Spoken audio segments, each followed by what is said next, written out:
నమస్తే రేవంత్. నమస్తే అండి. ఏంటి రేవంత్, అమెరికాలో ఏదో రెసిషన్ ఫియర్ అంటున్నారు. ఇంటెల్ నుంచి 18,000 మంది ఉద్యోగుల్ని తొలగించారు. ఆ ఇంపాక్ట్ ఎంతలా ఉందంటే మన ఇండియన్ మార్కెట్స్ పైన ఆగస్టు 2వ తేదీ శుక్రవారం మన ఇండియన్ మార్కెట్స్లో 5 లక్షల కోట్ల రూపాయల సంపద మొత్తం ఆవిరైపోయింది మార్కెట్ల నుంచి. ఆల్మోస్ట్ డేటా ఏముందంటే సెన్సెక్స్ విషయానికి వస్తే 885 పాయింట్లు పడిపోయింది శుక్రవారం. నిఫ్టీ విషయానికి వస్తే 293 పాయింట్లు పడింది. అవునండి. ఏంటి మళ్ళీ ఈ యొక్క ఆర్థిక మాంద్యానికి సంబంధించిన వేవ్ అనేది మళ్ళీ స్టార్ట్ అయిందంటారు, ఏంటి అసలు?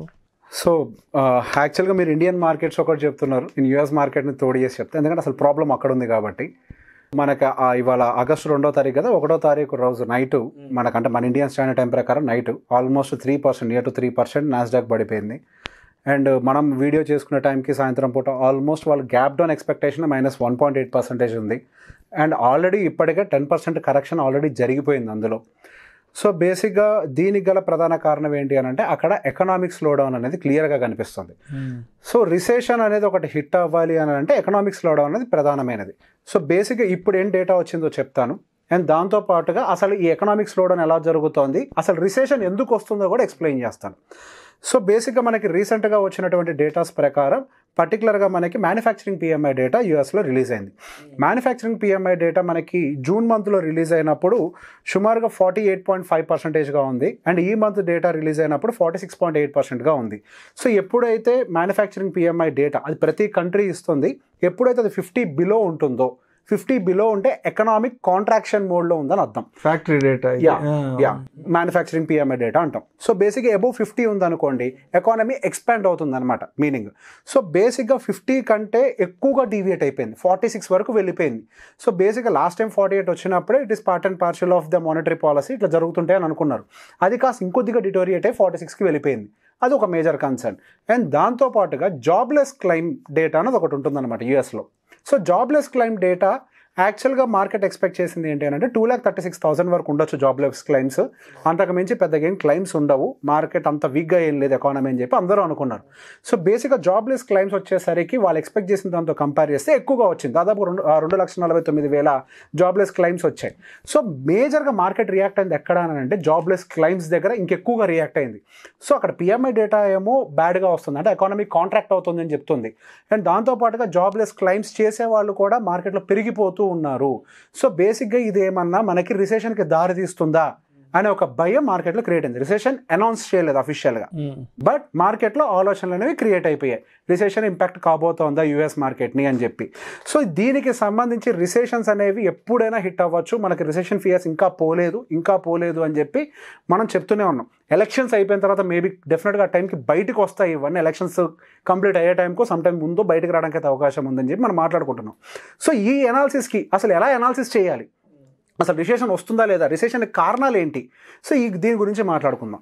ఒక రిసెషన్ అనేది హిట్ అవ్వాలి హిట్ అవ్వకూడదు అనేది మాత్రం కంప్లీట్గా ప్రభుత్వాల చేతుల్లో ఉంటుంది, ఎవరు కావాలని చేయరు. సో బేసిక్గా మార్కెట్లో 2 రకాలు, ఒకటి ఎక్స్పాన్షన్, ఇంకొకటి కాంట్రాక్షన్. ఎప్పుడైతే మార్కెట్లో విపరీతంగా ఇన్ఫ్లేషన్ పెరుగుతుందో, సో ఆ ఇన్ఫ్లేషన్ కంట్రోల్ చేయడానికి ఆర్టిఫిషియల్గా వాళ్ళు మార్కెట్ని కాంట్రాక్ట్ చేయడానికి ట్రై చేస్తాయి ప్రభుత్వాలు.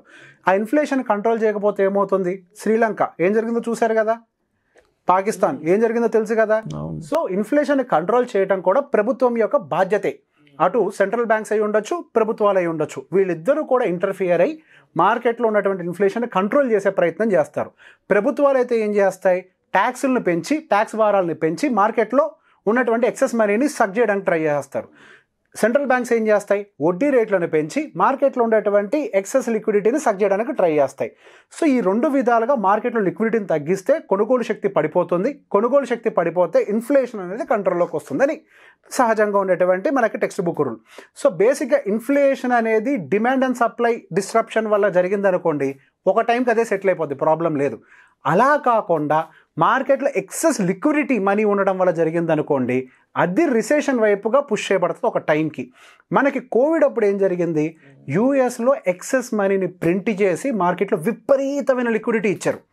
ఎక్సెస్ మనీని పంప్ చేసి పుష్ చేసాయి, అన్ని ప్రభుత్వాలు చేశాయి, నాట్ జస్ట్ యూఎస్, కానీ వాళ్ళు మరీ ఎక్కువగా చేశారు.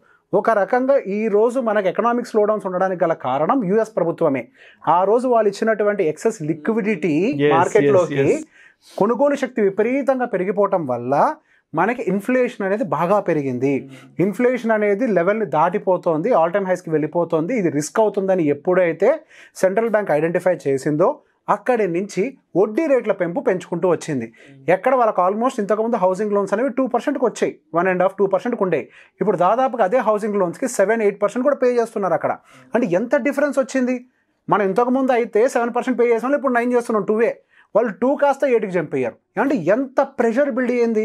మార్కెట్లో వడ్డీలను పెంచి ఎక్సెస్ మనీని మొత్తం పైకి లిక్విడిటీ అంతా పైకి సగ్ చేయడం వల్ల ఏం జరుగుతుంది అని అంటే మార్కెట్లో డబ్బులు ఉండవు ఖర్చు పెట్టడానికి, వస్తువులు ఉంటాయి, కొనేవాళ్ళు ఉండరు. సో నెక్స్ట్ ఏం జరుగుతాయి, ఫ్యాక్టరీ ప్రొడక్షన్స్ తగ్గించడం మొదలు పెడతాయి.